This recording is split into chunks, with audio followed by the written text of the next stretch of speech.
guys, I'm Dina. This is Creative Minds Homeschool. Welcome back to my channel. And today I want to tell you about my first 2 weeks, or our first 2 weeks of homeschool, how it went, and kind of things I'm tweaking because of how it went. So the first week, first day was wonderful. That was probably one of our best first days of school ever. Everything went like it was supposed to. Tuesday and Wednesday, I had extremely over-the-top anxiety. I would say the trigger for it was noise, and it just was really, to be honest, Tuesday, I felt like I was on the verge of a panic attack. I've never had a panic attack, but I was just like holding my ears and like couldn't breathe kind of thing. I was on the verge. It was just I was about over the edge. And then by Thursday, it started coming down again. Friday, we had a very rough day of school. 3 out of 4 were meltdown kiddos. Or at least took popcorn. They took turns melting down. One of them was a total meltdown kid the entire day long and into the evening. So yeah, wow, it was special around here. But this week was better, thank goodness. The anxiety got better. Now, I will say, okay, I told y'all I'm trying to do better about planning. Last week, I was on top of my game in that department. I had a school plan, I had a meal plan, and I kept on top of the housework like a champ, okay? It did not touch the anxiety. Go figure. So I don't know. I really think it's probably a hormonal thing. I'm not sure. And maybe also a touch of dehydration, because I recognize in myself, like the other day, I was just like feeling so cranky and just like, ugh. And I realized I haven't had anything to drink all day long. It's like, it affects my mood. So I need to do better in the self-care department, I realize. So that's kind of how the first week went. I actually made a video about it and just didn't even post it because I was so down about ending school on a bad note. And it happened to be my birthday that day. So that was really not a good way to end, and not good that I had melty downy kids on my birthday. So I decided to tell my husband I'm never teaching on my birthday again.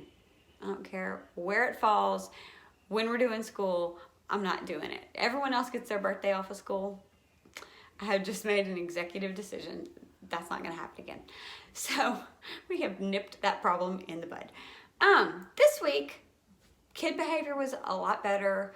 And yeah, so we kind of have worked some things out. Everett Friday was giving me a hard time about his writing exercise that he has to do for dysgraphia. He was bucking the system big time on that. And basically we concluded that the manila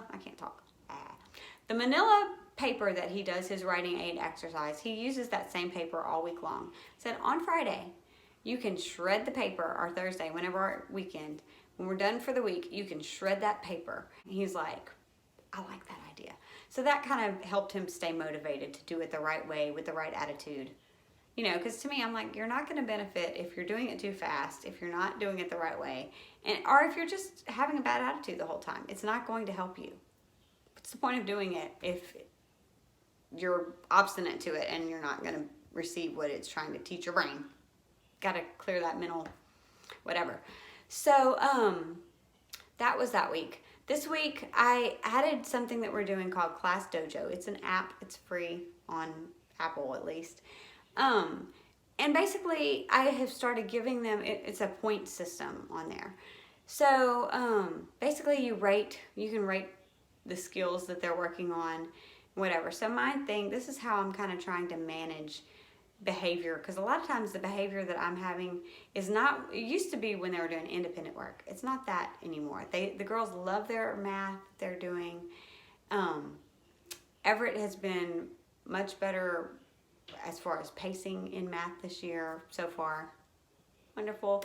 But our group subjects have been very challenging. They just want to talk, and they're impulsive, and they're just not using a lot of self-control to be quiet.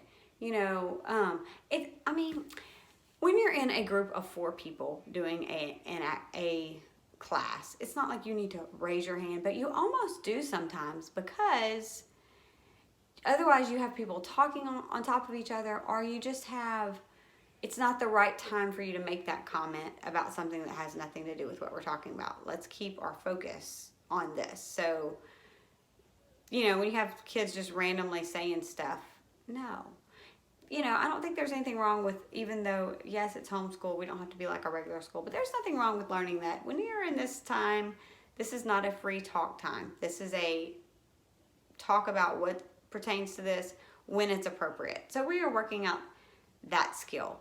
And I don't know why it's been so challenging this year compared to other years, but just for whatever reason, that's been really challenging the last couple weeks. So we implemented Class Dojo, which is basically, they get points for things like, so I give them points for if they're on time for school in the morning and in the afternoon. If they're working extra hard, if they're being extra neat, if they are quiet in our different subjects that we do as a group, so Bible, science, history, if they had a good piano lesson, if they were behaving at piano when it's not their turn to have a lesson, because I have the other two out there for an hour with me.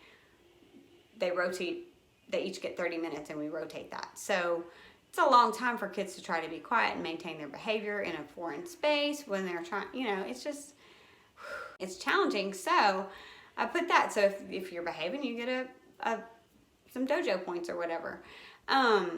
If they clean off their desk before they leave the schoolroom, if they color their calendar with their behavior code. So that's just for accountability. They can look back and see, oh, I was really behaving this week. So what we're going to do with dojo points, it's different from our tickets, but what I do is at night when we sit around the dinner table, they get to hear all the highlights. Oh, they had neat spelling this today. They were on time for school.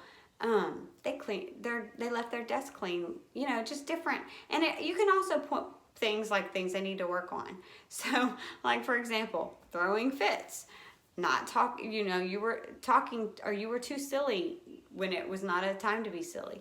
So basically we sit around the table during supper and we talk about the good and kind of talk about what needs work. And my husband hears that and can comment on it. So that's been a kind of a fun and positive thing. And I think it really makes them feel good to look back on their day and say, listen to all the stuff I did right. It's mostly trying to point out when you're doing great, oh, that's a great thing, let's add some points to your thing. So they each have individual points, but there's also a class one. And when their class gets to 500 points, we're going to have a special poetry tea time where I'll probably get special little stuff for that. Cakes or, whatever. I don't know the first thing about tea time. So, but we'll do that. As we go, we'll kind of think of other things that we can do. Like when you get to 1,000 points or 1,500 points, we'll do something special as a family, as an incentive for that. So it's not the same as our store that they get tickets for behavior, but it's more of an accountability of what you did right and what you need to work on. Where the behavior chart based on that is whether you move up or not. But this kind of helps me keep track of why you didn't or what needs, that kind of thing. So anyway, that is what we're doing this week. And thankfully it was better next week or this coming week. Hopefully it will be another good one. I forgot to say it, but I want to say it right here. I just am curious to know, this is not a one-sided conversation, though I'm the one that does all the talking. I really enjoy your comments. So comment down below. Let me know if you started school yet, how your first weeks or whatever went. I know a lot of people started school today, so or yesterday. Anyway, so I'm curious. How are y'all doing? Tell me down below. Okay, I wanted to tell y'all a little blurb about anxiety. I went to the doctor yesterday, and he basically said that hormones are not going to be the cause of anxiety.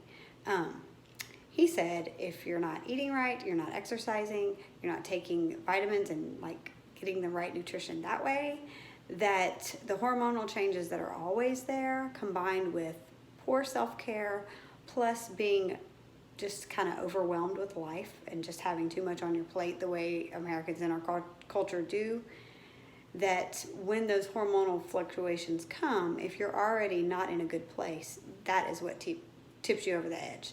So that was good to know. It's good to know there's not something wrong with me necessarily. It's just I need to manage my life better, I think, and take better care of myself. You know, he was like clean eating and exercise. Yeah, I don't do either one of those. So, I mean, I'm obviously suffering from the effects of that. So I'm gonna start there and see what happens. You know, he said, you know, if you try those things and that doesn't work out, come back or call and let me know, and we can go from there. He also recommended a vitamin I could take, 3 pills twice a day. I am not a pill swallower. I hate swallowing pills. So I was like, yeah, I don't know that would go over. I know myself. I'm not going to spend money on vitamins that I know I will not swallow. So, I mean, I guess if I try diet and exercise changes and it's still giving me problems, then maybe I could go that route. But at this point, I'm not going to try it because I just know myself, and I just don't think it'll happen. So that's the little update on that. That's all, and I hope you enjoyed this video. If you'd like to give it some love, and I'll see you in the next one. Bye.